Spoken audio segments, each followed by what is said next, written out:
शरणागत साधक के क्या लक्षण होते हैं? साधक कैसा होना चाहिए?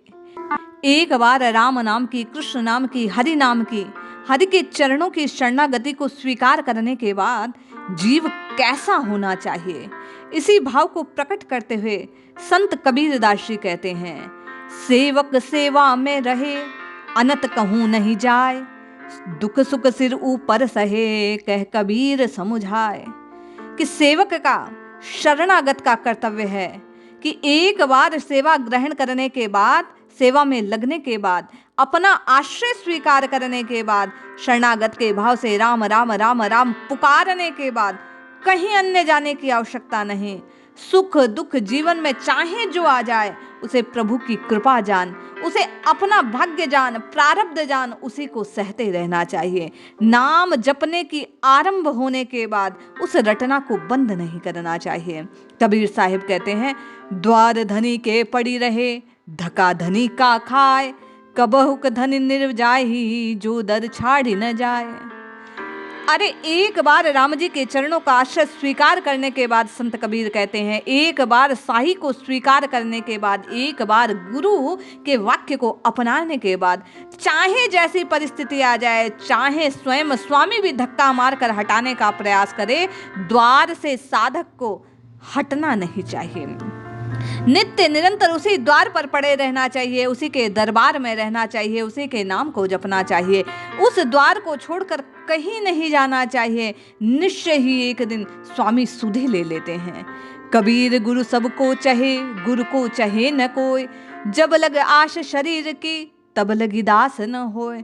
संत कबीरदास जी कहते हैं, गुरु सबको चाहते हैं, सबको अपना प्रेमी, अपना भक्त, अपना शिष्य स्वीकार करते हैं, सबसो एक सी रहकर सबको नाम का दान देते हैं, मंत्र का दान देते हैं, लेकिन सारे शिष्य एक जैसा प्रेम अपने गुरु से नहीं कर पाते।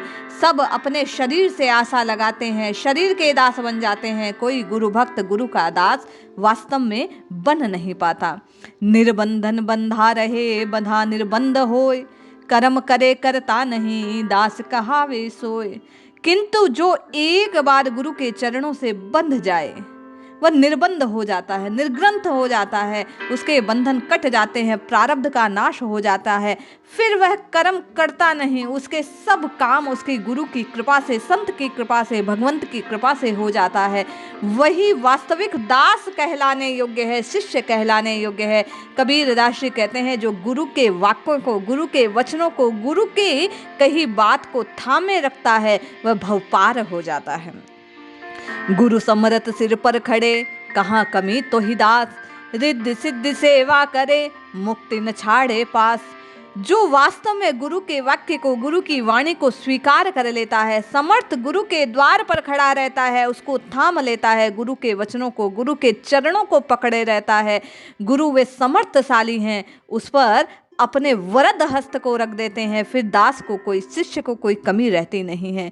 रिद्धि सिद्धि सेवा करती है और मुक्ति तो उसके चरणों की राशि हो जाती है, कभी उसका त्याग नहीं कर सकती। जो वास्तव में गुरु के वाक्य को थामे रखते हैं। हम आप बार बार संतों की वाणी में, गुरु के वाक्यों में ये श्रवण करते हैं कि राम राम राम राम हठपूर्वक भी जिह्वा से रटना चाहिए, लेकिन न जाने कितने हैं जो रटने का प्रयास कर रहे हैं। सुनते तो हम आप सभी हैं, लेकिन कबीरदास जी जैसा कहते हैं कि गुरु का शिष्य होना, गुरु के दर पर पड़े रहना हर एक के बस की बात नहीं है।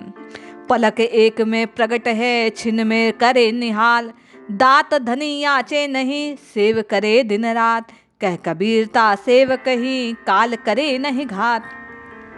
जो गुरु की वाणी को, गुरु के वाक्य को, गुरु के वचनों को आदर देता है, स्वीकार कर लेता है, उस दास के दुखों को हरि जी स्वयं दूर कर देते हैं। आदि अंत काल भी उसका कुछ नहीं बिगाड़ सकता। एक पल में प्रकट होकर छिन छिन उसको निहाल करते रहते हैं, उसके जीवन में मधुता को स्वयं श्री हरि प्रकट करते रहते हैं। जो दास बनकर सच्चे अपने गुरु के चरणों के आश्रय को स्वीकार करते हैं, राम जी के चरणों को पकड़े रहते हैं, राम नाम को ग्रहण करे रखते हैं, कबीरदास जी कहते हैं उसे और कहीं याचक बनने की आवश्यकता नहीं, किसी और द्वार जाने की आवश्यकता नहीं, काल का उसको भय नहीं। वह सच्चा सेवक यदि गुरु चरणों का है, गुरु वचनों का पालन करता है, तो उसके लिए अभय सदा भगवान प्रदान करते हैं। दासा तन हृदय नहीं, नाम धरावे दास, पानी के पिए बिना कैसे मिटे पियास। कबीरदास जी कहते हैं कि जब तक दास पना अपने हृदय में नहीं होता, वास्तव में स्वयं को दास जानेंगे नहीं, जब तक लघुता स्वीकार नहीं करेंगे, केवल दास नाम कहने से कोई आश्रय नहीं, कोई प्रयोजन सिद्ध होने वाला नहीं है। जैसे जल को पिए बिना प्यास बुझती नहीं है, उसी प्रकार वास्तव में हृदय से गुरु की सत्ता को, प्रभु की सत्ता को, नाम की सत्ता को स्वीकार किए बिना इस भवरोग की जो तृषा है वो मिटने वाली नहीं है। मुक्ति मुक्ति मांगे नहीं, भक्ति दान के माहे, और कोई याचो नहीं, निस दिन याचो तो होई। कबीरदास जी कहते हैं कि मुक्ति मुक्ति कहने से मुक्ति थोड़ी ना मिल जाएगी। जब तक भक्ति पूर्वक प्रभु को पुकारा नहीं जाएगा, जब तक याचना नहीं की जाएगी, जब तक आर्त भाव से प्रभु के नाम की पुकार नहीं की जाएगी, तब तक मिलने वाली नहीं है। मुक्ति को प्रदान करने वाला कलयुग में केवल और केवल हरि का नाम है, राम नाम है, कृष्ण नाम है, प्रभु के नाम की पुकार है। कबीरदास जी कहते हैं वास्तविक भक्त बनिए, वास्तविक शिष्य बनिए, जीवन में गुरु के वचनों को उतारने का, प्रतिष्ठित करने का प्रयास कीजिए। इस जीवा से राम राम राम राम जपने का प्रयास कीजिए। कबीर खालिक जागिया और न जागे कोई, के जागे विषया भरा, के दास बंदगी जोय।